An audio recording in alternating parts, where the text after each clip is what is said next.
Começa agora mais uma edição do TCE Notícias, o jornal do Tribunal de Contas do Estado de Mato Grosso. Confira agora os destaques da edição desta terça-feira. Participantes do PDI acompanham aula-palestra no ambiente virtual de aprendizagem. A palestra foi sobre identidade organizacional. Acompanhe agora alguns trechos dessa aula. É o TCE Notícias do dia 4 de março que já está no ar. Olá, tudo bem? Assista na edição de hoje trechos da aula-palestra voltada para os gestores que aderiram ao PDI em 2014. Essa aula foi ministrada pela consultora organizacional Elizabeth Queiroz. Com base, agora nós vamos entrar e falar realmente na questão do modelo de administração gerencial, que mais que uma ferramenta de planejamento que nós estamos trabalhando, é o modelo de administração gerencial. Essa é a base, é a fundamentação teórica, porque os senhores vão sair por aí, e aliás quero contar para os senhores que na minha experiência aí de 20 anos de planejamento, toda vez que nós começamos um planejamento, a facilitar o planejamento numa organização, logo em seguida alguém diz assim, eu estou fazendo uma pós-graduação e eu vi lá, professora, o modelo. Sim, tem vários modelos sim, de planejamento. Agora, nós vamos fazer a escolha. Qual é o modelo que nós vamos seguir, com base em que fundamentação teórica? Por isso, fiz questão de deixar isso claro, que o nosso é com base no modelo de administração gerencial. Se vocês olharem para essa figura, que é parecida com a próxima figura, que é esta figura que os senhores estão vendo aí, o que é interessante notar? É interessante notar que qualquer que seja a inovação, né, ou uma nova estratégia de gestão, ela precisa começar pela decisão da liderança.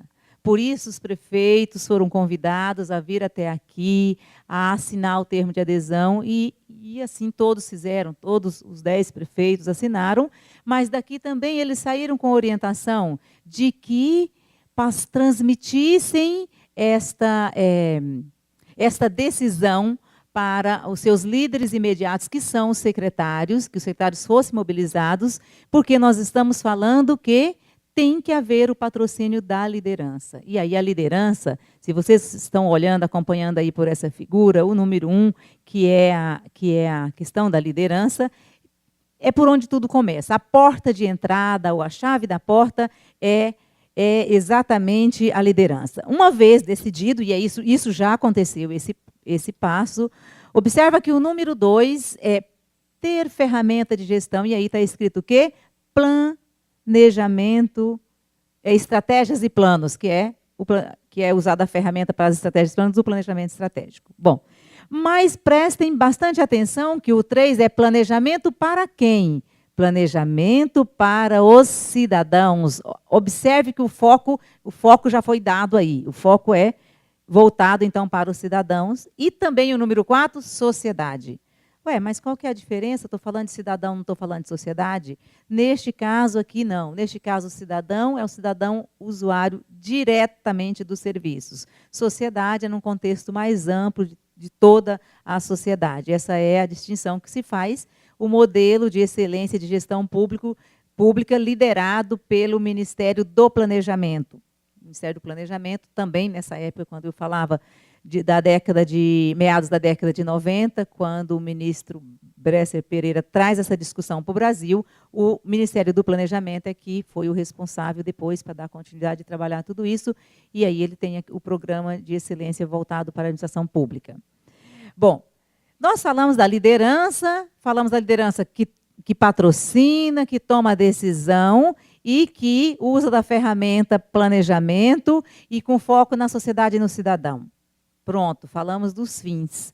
Agora, para que isso aconteça, para que tenha resultado, é preciso, então, de ter os processos de apoio. Quais são, então, os processos de apoio?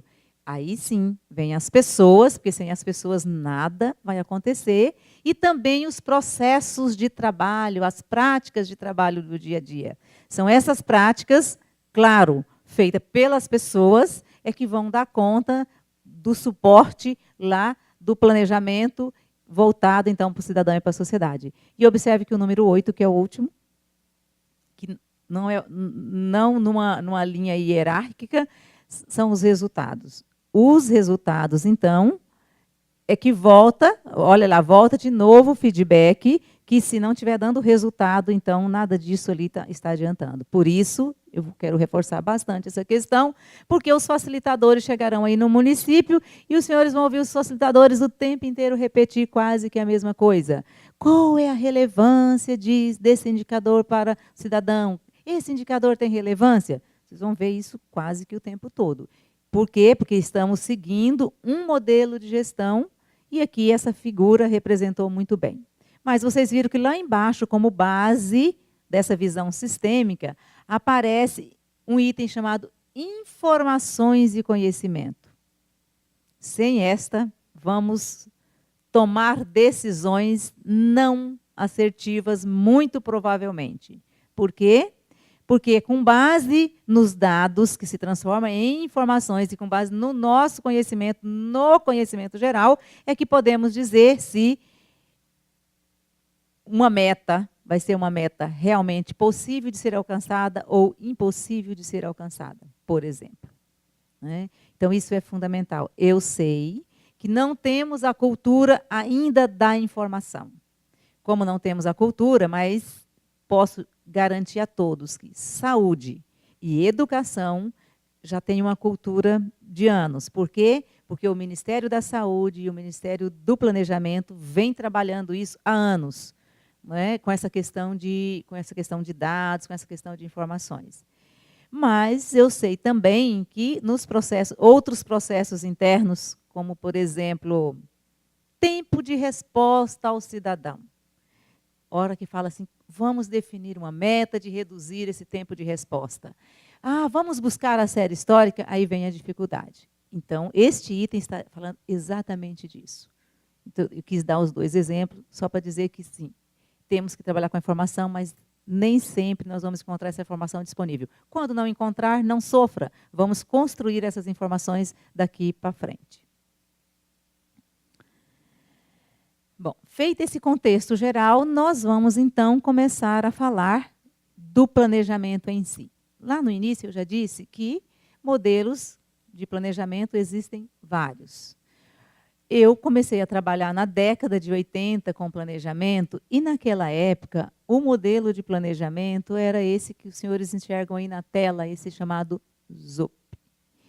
Esse modelo de planejamento, na verdade, nós éramos tão carentes com essa questão de planejamento que nem se ouvia falar, é óbvio, depois de sair de uma ditadura onde ninguém realmente planejava, e aí...